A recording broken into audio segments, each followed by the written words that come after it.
देश अब तक चैनल में आपका स्वागत है। मैं हूं रविंद्र वर्मा और हम पहुंचे हैं कुंडली बॉर्डर और यहां पर जो है स्वामी जी मिले हमें, स्वामी जसमेर जी, और आज हम इनसे बात करेंगे जो किसान आंदोलन जो चल रहा है उसके बीच में। स्वामी जी, पहले देश अब तक चैनल में आपका स्वागत है। बहुत बहुत साधुवाद, धन्यवाद। आप किसानों की आवाज़ बनने के लिए आए हैं। मेरा पूरे सभी दर्शकों को बहुत बहुत साधुवाद। यहाँ पे आप सेट बना रहे हैं, क्या कार्यक्रम यहाँ पर रहने वाला है? यहाँ किसान आंदोलन एक किसान महाकुंभ बन चुका है और शुरू में तो ये था कि भाई ये किसानों का है। पहले तो सरकार ने इल्ज़ाम लगाया ये पंजाब के किसानों का है, हरियाणा, उत्तर प्रदेश, सब। उसके बाद अब मैं शॉर्टली ये बताऊं कि ये तो जन आवाज़ बन चुकी है, सभी लोग इसमें आ रहे हैं। तो मैं भी यहाँ पिछले 1 दिसंबर से यहीं पर हूँ, विभिन्न प्रकार से हम आंदोलन के साथ जुड़े हुए हैं। अब यहाँ मुख्य तौर पर हमने महायज्ञ की तैयारी शुरू कर दी है, जो हम यहाँ सर्वकार्य सिद्धि महायज्ञ करेंगे। हमारे पक्ष की जीत हो, विरोधियों की हार हो, ये किसान इस लड़ाई को जीते, इसको लेकर हम महायज्ञ करने जा रहे हैं। किस तरह का महायज्ञ रहेगा? इसमें हम बंगलामुखी महादेवी का महायज्ञ करेंगे। इस महायज्ञ में अपने पक्ष की जीत होती है, सत्य की जीत होती है और असत्य और झूठ और अत्याचार की हार होती है। ये संकल्प लेकर हम लोग सब मिलकर महायज्ञ करने जा रहे हैं। कल मुख्यमंत्री का कार्यक्रम जो है कैमला गांव में होना था, वहां पर किसान पहुंचे और सारा जो कार्यक्रम है हेलीपैड भी उखाड़ दिया। उसके बाद जो कार्यक्रम जहां पे था वहां पे भी इसको भी सारा तोड़ दिया गया है। तो इस तरह के जो कार्यक्रम आप देख रहे हैं, इसको किस तरह देखते हैं आप? नहीं, वो तो बहुत अच्छा कार्य था, बड़ा पुण्य का कार्य था जो किसानों ने किया। ऐसा करना किसानों की मजबूरी है, क्योंकि सरकार की तरफ से भारतीय जनता पार्टी के छोटे छोटे छूट भये नेता, अब हरियाणा की मैं बात कर दूं, वो नेता निरंतर ये बयान देते रहते हैं कि असली किसान तो गांव में बैठे हैं, बॉर्डर पर तो नकली किसान बैठे हैं। अब मेरा ही एक प्रश्न खड़ा हो रहा है, आपके चैनल के माध्यम से मैं ही पूछ लूं सरकार से और उन भाजपा के छूट भये नेताओं से, अब बॉर्डर वाले असली किसान हैं या जो गांव में थे वो असली किसान हैं? किसको असली मान रहे हैं? अगर गांव में असली किसान थे तो उन्होंने उनको उखाड़ दिया।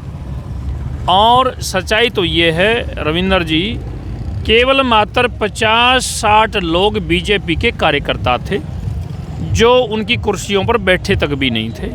हजारों किसान बाहर खड़े हैं। किसानों को ये लोग तानाशाही कह रहे हैं, खालिस्तानी कह रहे हैं, आतंकवादी कह रहे हैं, असामाजिक तत्व कह रहे हैं, विपक्ष के बहकाए लोग कह रहे हैं। किसानों को दर्द ये लोग पैदा कर रहे हैं। इसलिए किसानों की मजबूरी है कि वो घमंड में ये प्रोग्राम कर रहे थे, अहंकार में आकर ये प्रोग्राम कर रहे थे। अगर किसानों को समझाना है मुख्यमंत्री जी को, आ जाओ यहाँ, हमने बड़ी स्टेज लगा रखी है, बड़े लोग हैं, पूरे किसान हैं, लाखों लोग हैं, हमारे बीच में आ जाओ। यहाँ तो वो आना नहीं चाहते, बेईमाना है नीयत में। इसलिए किसान की मजबूरी है उसको उखाड़ फेंकना, और उखाड़ के फेंक दिया। और उसके बाद भी मुख्यमंत्री जी ये कह रहे हैं कि वहाँ 5000 लोग थे। अरे कुछ तो शर्म करो। कैमला गांव के अंदर मेरे पास वीडियो रिकॉर्डिंग है, या मेरे साथ अपना कोई भी पत्रकार भेज दो। अगर कैमला गांव के अंदर वहाँ के बच्चे और महिलाएं भी तुम्हारे खिलाफ ना मिल जाएं तो हमें फिर दोष देना। इसलिए किसानों ने बहुत अच्छा कार्य किया है। जब जब सरकार तानाशाह करती है, जब जब सरकार इस तरह अत्याचार करती है, तो आम जनता इस तरह का ही सलूक करती है, जो उनके अहंकार पर बड़ा तमाचा लगा है। कैमला गांव में जन जागरण अभियान में एक आधी पंचायत और कर देख लो, अगर कोई और कसर हो तो। कल जो किसान वहाँ कुलदीप जी, जो कल जहाँ जो किसान पहुँचे थे, एक अखबार में छपा भी है कि वहाँ जो 80% जो लोग पहुँचे थे किसान, वो बीजेपी से ताल्लुक़ रखते थे। तो क्या बीजेपी के जो वर्कर हैं वो भी खिलाफ हो गए पार्टी के? आप लोकल पत्रकार हैं, लोकल का मतलब हमारे एरिए से, ये नहीं कि भाई आप पूरे हिंदुस्तान में आप पत्रकारिता करते हैं, लेकिन लोकल शहर है कि आप मेरे नज़दीक शहर से हैं, आप अच्छी तरह से मुझे जानते हैं। मैंने भी तो भाजपा को सपोर्ट की थी, दुनिया जानती है। मुख्यमंत्री को भी हमने सपोर्ट करी, मेरे यहाँ चाय भी पी। हमने मोदी जी को भी सपोर्ट करी। मैं खुद कह रहा हूँ कि हम लोग हैरान हैं, हम लोग खुद परेशान हैं। वो मना करके दिखाओ कि मैंने बीजेपी की सपोर्ट नहीं करी है। आप स्वयं भी तो इस बात को मानोगे। मेरे यहाँ पर कौन सा मंत्री जो नहीं आया हो, हरियाणा सरकार का मुख्यमंत्री ना आया हो, केंद्र के मंत्रियों को, मोदी जी को, सबको सपोर्ट करी। मेरा कहने का भाव है, सबसे पहला वो आदमी तो मैं ही हूँ। हमने भाजपा को सपोर्ट किया, वोट देकर सरकार बनवाया। आज हम लोग इस कदर दुखी हो गए हैं, इतने परेशान हो गए हैं।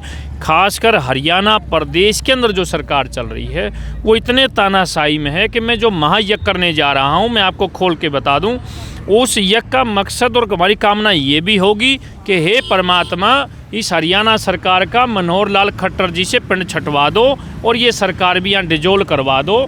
हम इस कामना के साथ भी, मैं ही ये कामना कर रहा हूँ।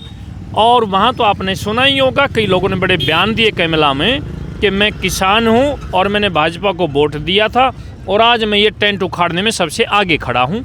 ऐसा प्रत्यक्ष हुआ है, ना कोई मैं आरोप लगा रहा हूँ, ना निरर्थक बात आप पूछ रहे हैं। वो तो मीडिया पर खुद हमने भी सुना है और लोगों ने भी सुना है। इसलिए सारांश ये है कि भाजपा से सबका मोह भंग हो चुका है। ये थे हमारे साथ स्वामी जसमेर जी, और लगातार जो है 47 दिन जो है पूरे हो गए हैं किसान आंदोलन को। और आप देख सकते हैं कि किस तरह यहाँ पर जो है किसान लगातार आ रहे हैं। आप देख सकते हैं कि कोई भी यहाँ पर किसी भी तरह की कोई कमी यहाँ पर नहीं है। हम कई बूथों पे भी गए हैं, कई भंडारे पे भी गए हैं, लेकिन कहीं पर भी किसी तरह की कोई दिक्कत नहीं समझ में आ रही है।